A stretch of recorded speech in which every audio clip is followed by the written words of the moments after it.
नाटक देखो, आओ नाटक देखो, आओ नाटक देखो, आओ नाटक देखो, आओ नाटक देखो, नाटक देखो, नाटक देखो, नाटक देखो, नाटक देखो, नाटक देखो, नाटक देखो, नाटक देखो।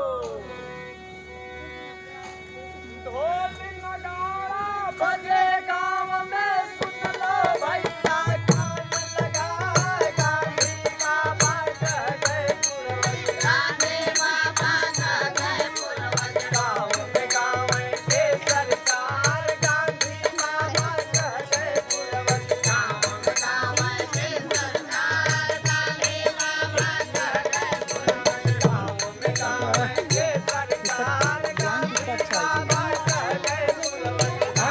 गाँव के सरकार, गांधी बाबा कह गए पुरवैया। आओ सब मिल बैठ विचारे, लोग करते अपना काज, खुशहाली घर घर आए, खुशहाली घर घर आए, हम सब सबके ग्राम स्वराज, खुशहाली घर घर आए, हम सब सबके ग्राम स्वराज, खुशहाली घर घर आए, हम सब सबके ग्राम स्वराज, खुशहाली घर घर आए।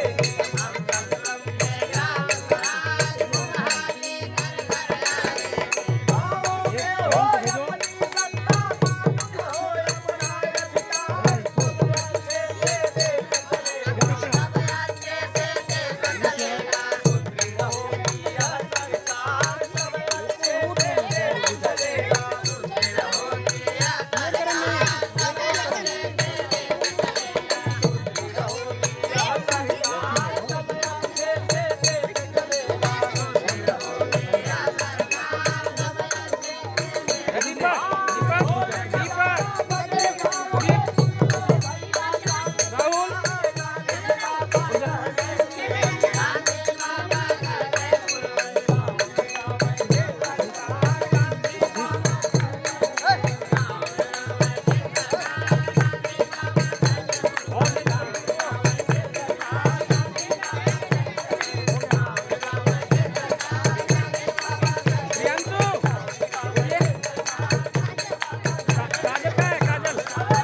पुरवैया, गाना बजाना बंद करो और यह तो बताओ कि आप इनके बीच में आए क्यों हैं? बताओ जल्दी बताओ। हाँ बताओ तानी बताओ तानी तानी धीरे धरा तानी सासों से लेवा देवा लोगन गांव के समय काका काकी भैया बहनी जितना भी बड़ बुजुर्ग लोग आइल बड़ा जा हमार बात नहीं ध्यान से सुना लोगन हम अपन गांव के सरकार यानी ग्राम स्वराज के बात बतावे बदे आइल जा। अरे भैया तनी खुल के बतावा ई ग्राम स्वराज हम का चीज काहे से कि हम अनपढ़ व्यक्ति ई ग्राम स्वराज के विषय में हमके कुछ पता नहीं खे। ग्राम स्वराज आत्मबल होला। ग्राम स्वराज गांव के संपूर्ण सरकार होला। आपन सत्ता आपन नियम कायदा गांव के एक एक लोगन के मजबूती और विकास होला। गांधी बाबा कहत रहलन सच्चा लोकतंत्र केंद्र में बैठल खाली 10-20 लोगन से ना चल सकेला, ओके चलावे बदे देश के हर एक गांव के एक एक लोगन के जागरूक होवे के पड़ी और अपने गांव के सरकार के मजबूत बनावे के पड़ी। सुन ली भैया लोग, कहे के मतलब ई भइल कि स्वतंत्रता हमारे गांव के स्तर से ही शुरू होके के चाहिए। जैसे हमारे देश में एक सरकार होखेला वही तरह से हर एक एक गांव में आपन गांव के एक सरकार होके के चाहिए जेकरे हाथ में पूरा पूरा सत्ता और अपन अधिकार होके के चाहिए। अरे झूठे परेशान हुआ भैया, ऐसा सरकार तो हमरे गांव में पहले ही से बा। कहाँ बा? अगर गांव के सरकार रहत का दिखाई ना दे का ये तारा भैया। हाँ भैया कुछ करना नहीं भैया तो के गांव के सरकार और कर दिखाई देत बा हो ना ना हमके तो गांव का सरकार कबहू ना दिखाई देलस भैया। ला देखा गांव की सरकार के कबहू ना दिखाई देलस का ये टुनटुन भैया। हाँ भैया, भैया तो के गांव की सरकार और कर दिखाई देत बा हो ना भाई हम तो अपन गांव में कबो सरकार ना देखली भैया। ओ बस बस सरकार खाली इन्हीं के दिखाई देले बा। अरे ऐसे ना दिखाई ओके तो खोजे के पड़ी नू। का कहला खोजे के पड़ी? अरे भैया पढ़ल लिखल हुआ कि उठा छाप हुआ हैं? सुनत हुआ भैया दीदी लोग भाई सरकार को सुई है हेरा दिन खोजे के पड़ी हां सरकार इतना भारी विशाल होला इतना बड़ा होला कि कहे न कहे जरूर दिख जाई। अरे ऐसे ना दिखाई भैया, ऐसे ना दिखाई।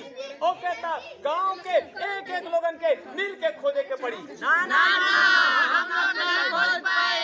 अरे भैया कभी शांत रहता, कम से कम गांव वालन से तो पूछ ले बेटा। हां पूछला काया तारा बाबू। हाँ भैया तारा बाबू बोला गांव के सरकार खोदाई वोदाई होई कि ना? ना ना हमार जोतल खेत जुरात बा गेहूं बोए के बा तो हाँ सरकार हमसे न खो जाए भैया। ला खेत जुरात था। ए टुनटुन भैया। हां भैया ये हर है तो हर कहां देखत हुआ भाई टुनटुन भैया का बात हो? देखा हम आपन गांव के सरकार खोज रहल बानी। अच्छा अच्छा त एकरा में तोहार का राय बा? ए भाई हम का राय दे हम तहल एगो मामूली बकरी चरवा हम जाइले रोज जंगल में बकरी चरावे और वैसे भी हम 3 दिन से खुदे परेशान हई हमार 3 जब बकरी भुला गिल ह हम खोज ही नहीं पारत तो सरकार का खोज पारब हमरा तो सरकार ना खुदे भैया माफ करी। हां ला इनकर बकरिए भुला गेला अब के याद करी। ओ काकी आया बाबू बोला। काकी देखा हम आपन गांव के सरकार ढूंढ रहल बानी। अच्छा एकरा में का तू हमार मदद कर सकेलू? ना ना हमके छठियारी में जाए के बा, हमसे तो सरकार का ना खो जाई।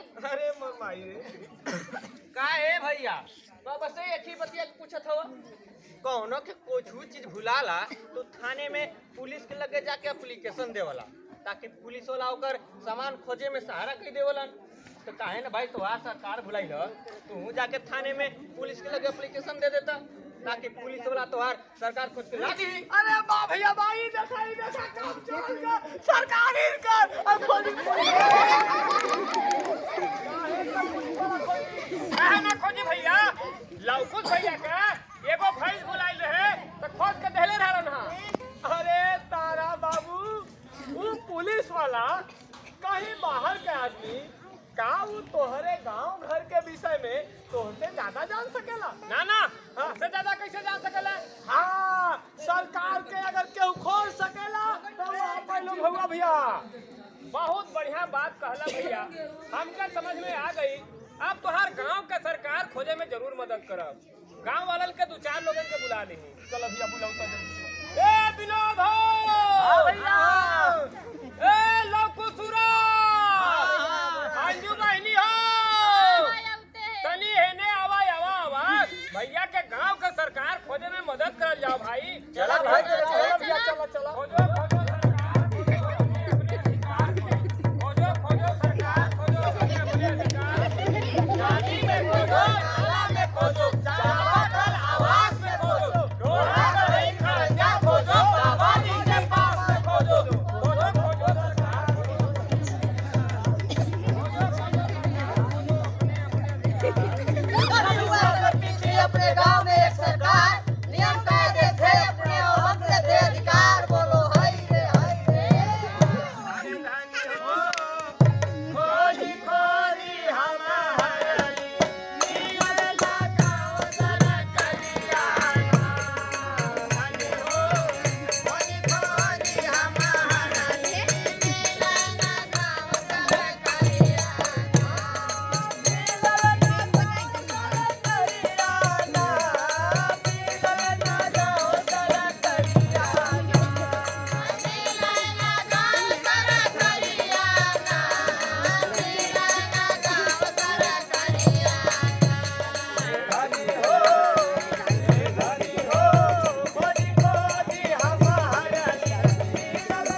सरकार खोजे चलल जाते सरकार बाइक मिलते नहीं बा ए, तो क्या ही हल्ला गुला चल रहा है भाई? क्या खोजा जा रहा है?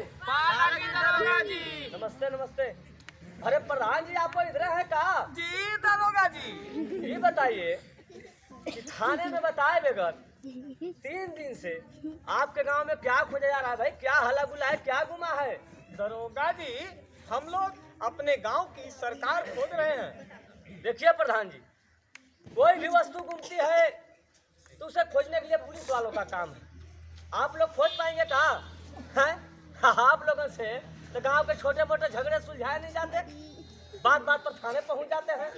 अब आज चले सरकार खोजने। प्रधान जी सही सही बताइए भाई, क्या हल्ला गुला है? क्या खोजा जा रहा है? क्या गुमा है? कोई तगड़ा माल तो नहीं है? सच बता रहे हैं दरोगा जी, हम लोग अपने गांव की सरकार ही खोज रहे हैं। क्यों भाइयों? हम लोग गांव के सरकार खोजी साहेब। अबे अंधो, सरकार गांव में होती है? हैं? सरकार तो दिल्ली में बैठती है भाई, लखनऊ में बैठती है। और सरकार हम भी तो हैं, इसीलिए ना सरकार हमको अपॉइंट की है। देखिए प्रधान जी, गांव में सरकार नहीं होती है, गांव में भाई प्रधान जी होते हैं। प्रधान जी जो आप हैं फिर झूठ काट ले बोल रहे हैं। प्रधान जी मैं आखिरी बार पूछ रहा हूँ, सही सही बताइए, मजबूरन मुझे थाने ले जाके पूछना पड़ेगा। सच बता रहे हैं दरोगा जी, हम लोग अपने गांव की सरकार ही खोज रहे हैं। क्यों भाइयों? हम लोग गांव का सरकार खोजना है। आप लोग ऐसे बताने वाले नहीं हैं। जब प्रधान जी को थाने ले जाएंगे ना तब आप लोग बताएंगे। चलिए प्रधान जी थाने, चलिए थाने। भैया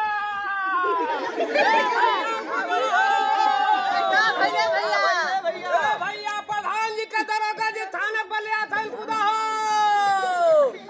भैया हो दरोगा जी, प्रधान जी का साथ मिल के गाँव के सब लोग अपने गाँव का अपन सरकार भैया, तो प्रधान जी अकेला थाने न जाइए, प्रधान जी के साथ हम लोग चला। चलिए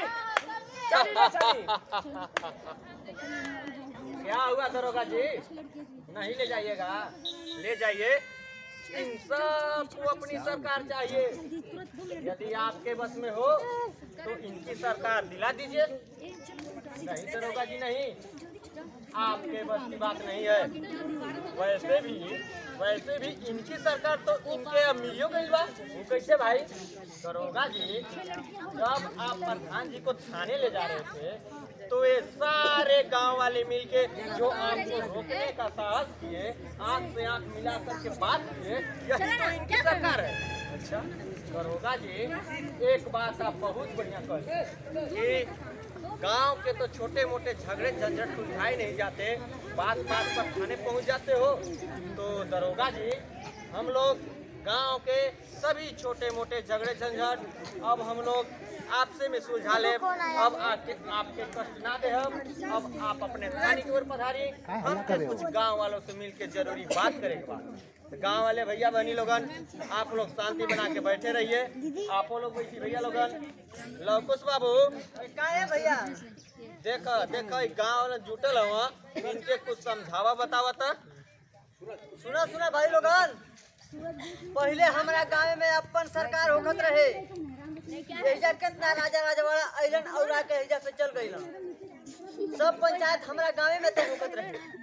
पंचायत के स्वतंत्रता और रक्षा सुरक्षा हमनी के करत रहली। सब चीज का व्यवस्था हमारा गांव में रहे, लेकिन हम लोगन के लापरवाही के नतीजा आज यहाँ तक ला दिले बा कि हमनी का पर सरकार ढूंढ रहल बनी जा। सुनला भैया लोग, लवकुश बाबू का कहलन? लवकुश बाबू का कहना ये बा, गांव का कोई भी काम हो, गांव का कोई भी समस्या हो, जैसा आप सब वही जुटल बड़ा, कोई तरह से जुट के वो काम के निर्णय ले, वो समस्या के सुलझावा, वही अपने गांव का अपन असली सरकार बा। एक कहानी आप लोग सुनले हो बा, 4 अंधन के जात रहले हाथी देखे। पहिलका अंधा जब गल हाथी देखे तो हाथी का पूंछ पकड़लस। हाथी के पूंछ पकड़ के अंदाज लगौलस कि हाथी रस्सी की तरह बा। दूसर का अंधा गोड़ पकड़लस, गोड़ पकड़ के अंदाज लगौलस कि हाथी खम्भा की तरह बा। तीसर का अंधा पेट पकड़लस, पेट पकड़ के अंदाज लगौलस कि हाथी विशाल पहाड़ की तरह बा। चौथा अंधा हाथी के कान पकड़लस, कान पकड़ के अंदाज लगौलस कि हाथी सूपा की तरह बा। वही तरह से हम सब गांव वाले मिलके आपन सरकार केहू आवास में खोजत हई, केहू खड़ंजा में खोजत हई, केहू बाउली में खोजत हई, कई कुल नहीं। हमार कहे का मतलब ई बा कि गांव के एकता संगठन ही अपने गांव का अपन असली सरकार बा। वाह तारा भैया वाह, आप बहुत सुंदर गांव वालन के समझौला। आपके बात हमारा दिल में गड़ गई। एगो छोटहन सा कबीरदास जी के दोहा याद आ गई। कस्तूरी कुंडल बसे दूधे भगवान, ऐसे घट घट राम है दुनिया जानत नारे भैया, दुनिया जानत नारे। कस्तूरी का मतलब है अनमोल चीज से। वो अनमोल चीज आप लोगों के पास, हमारे पास, सबके पास बा, लेकिन हम लोग समझ नहीं सकते। वो अनमोल चीज कहा आपन अधिकार। अब समझ में आई। कहे का मतलब यह कि ग्राम सभा अपने गांव का असली सरकार है। ये भारत के राज व्यवस्था का तीसरी सरकार है। ग्राम सभा का एक एक सदस्य का पावर सांसद और विधायक के बराबर बताओ, और ग्राम पंचायत के एक एक सदस्य के पावर मंत्री के बराबर होला, मंत्री के बराबर। और जौन आपका ग्राम प्रधान जी होखले, आपके ग्राम प्रधान जी का पावर प्रधानमंत्री मुख्यमंत्री के बराबर होला। और सुनाए, गांव का व्यवस्था सही ढंग से चलावे खातिर पंचायत में 6 गो समिति भी होखले। जेमन पहला समिति है नियोजन एवं विकास समिति, दूसरा प्रशासनिक समिति, और तीसरा ग्राम शिक्षा समिति, चौथा स्वास्थ्य कल्याण समिति, पांचवा निर्माण कार्य समिति, छठवां जल प्रबंधन समिति। एक तरह से पंचायत में 6 गो समिति होखली। जेमन 3 समिति का अध्यक्ष स्वयं आपके ग्राम प्रधान जी होखले, बाकी 3 समिति का अध्यक्ष आपके द्वारा चुनल गई पंचायत सदस्य होखले। गांव के विकास के कार्यक्रम में कोई भी निर्णय लेवे खातिर, चाहे कोई भी कानून बनावे खातिर गांव के एक एक लोगन का पूरा पूरा जिम्मेदारी और अधिकार होला। हाँ भैया, अरे आवा सब मिल खोज लाई आपन सरकार हो, आवा सब मिल खोज लाई आपन सरकार हो, आवा सब मिल खोज लाई गांव के विकास करी गांव सरकार हो, आवा सब मिल खोज लाई आपन सरकार हो, आवा सब मिल खोज लाई आपन सरकार हो, आवा सब मिल खोज लाई। ग्राम सभा में सब जन आई तारा मिल बिचारा, तारा मिल बिचारा हो, तारा मिल बिचारा, तारा मिल बिचारा हो, तारा मिल बिचारा, खोजी समाधान और विकास के दुआरा, विकास के दुआरा, विकास के दुआरा, विकास के दुआरा, विकास के दुआरा, पूरा करी मिलके गांधी बाबा के सपना, बाबा के सपना, गांधी बाबा के सपना, बाबा के सपना, गांधी बाबा के सपना। सब होई भैया हमर तोहर उद्धार हो, आवा सब मिल खोज लाई आपन सरकार हो, आवा सब मिल खोज लाई आपन सरकार हो, आवा सब मिल खोज लाई। ए भैया हो भैया, हमरा लइका के मारत हो। अरे का भइल हो? ए भैया कुदा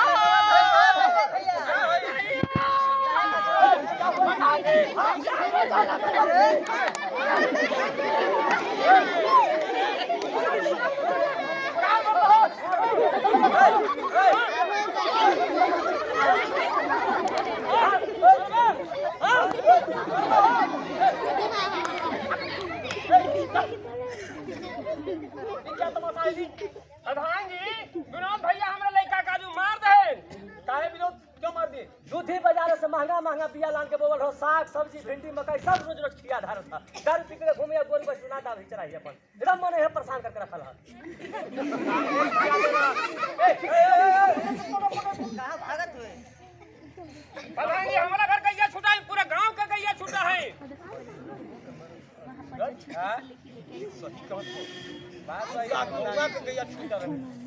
बतिया सही है प्रधान जी। प्रधान जी, गांव के कोई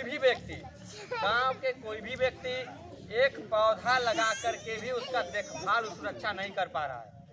तो इस ग्राम सभा में एक बैठक होना जरूरी है जिससे इसका नियम कायदा कानून बन सके। ठीक कह रहे हैं। जैसे कि अभी सब केहू मिल करके अपन सरकार खोजली तो वही सरकार में बैठक करके एगो कानून बनावल जाए। इहो ठीक कहत भैया। ठीक बा, तो एकरे विषय में 15 दिन बाद हम बैठक रखत हई। जा गांव में हल्ला कर दे, सूचना दे तक 15 दिन बाद बैठक। चला भाई चला हो, आज ग्राम सभा के बैठक बा, 15 दिन पूर्वल चला हो भैया।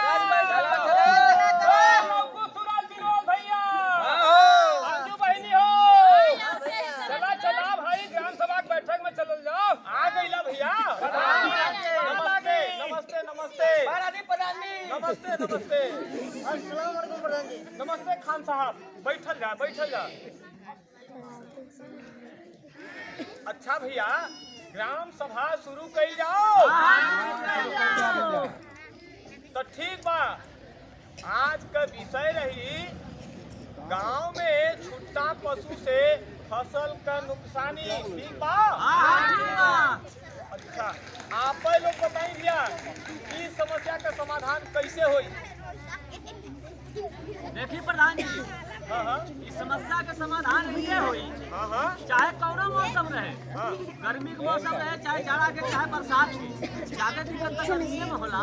लेकिन कौनो मौसम में हम गांव वाले सब मिल के अपन अपन गाय भैंस बकरी बांध के रखें, चरावें खिलावें, यही में सबके भलाई है, गाँव के विकास भी हुई। बड़ा बढ़िया कहला विनोद भैया। और केहू कुछ बोली? और सब केहू के आपन आपन चारा इकट्ठा करके पहले से रख लेवे चाहिए। और जे केहू भी खुला छोड़ी ओके अपन गांव के सरकार सजा दी। ये ठीक कहतिया हो? हाँ ठीक है। अच्छा अच्छा ठीक बा। दादा चल का हाल होता है, चुप होवा। प्रधान जी, हमके बहुत बढ़िया लगल जौन गांव में नियम कानून बन गल कि कौनो मौसम हो लोग अपन पशु गाय बकरी भैंस बांध के रखे, कौनो पौधा लगे है तैयार हो जाई, दरवाजा पर सब्जी के बिरवाही खेती करिहा, सब हो तैयार हो जाए बिना घोरे। बहुत बढ़िया लगल प्रधान जी। लेकिन एकर देख रेख करे बदे एक समिति का गठन हो जात तो बहुत बढ़िया रहत प्रधान जी। हाँ, तो एक समिति चुने के बाना। लौकुश, हाँ प्रधान जी। देखा अपने टोला का तू सदस्य हो जा। और सूरज, हाँ तू अपने टोला का सदस्य हो जा। ठीक है प्रधान जी। अंजू, तू अपने टोला का। और देखा विनोद भैया, तू सबसे श्रेष्ठ हुआ, तू ये समिति का अध्यक्ष बन। ठीक बा ना? ठीक है। देख रेख बढ़िया से करा। ठीक बा। सबके मंजूर है भाई? सबके मंजूर है? आप लोग एक एक सबके मंजूर बा? तो हे करे हाथ करी लोग कि आज के बाद ये नियम कानून के पालन करो अपने गांव में। हम देखा था कि हाथ से के बाद झगड़ा है वैसे ना करी। सब लोग आज हम शपथ लेते हैं कि अपने ग्राम सभा में सभी बैठकों में भाग लेंगे और चुनाव में पूरी तरह से सहभागी बनेंगे। गांव की व्यवस्था में या किसी कार्य में यदि किसी भी तरह से कोई कमी दिखती है तो उसे ठीक करने के लिए ग्राम सभा को बताएंगे। ग्राम पंचायत के सभी सदस्यों को सलाह देंगे वे अपने वार्ड में बैठक करके अपने वार्ड की समस्या ग्राम सभा में बताएंगे। और अंतिम बात यह है गांव में आपसी राग द्वेष लड़ाई झगड़ा सब भूलकर अच्छे काम के लिए अच्छे काम के लिए सलाह देंगे और अपने स्तर पे काम करेंगे। अपने स्तर पे काम करेंगे। धन्यवाद। धन्यवाद। सोच रहे थे, बताए भाई कोई भी सज्जन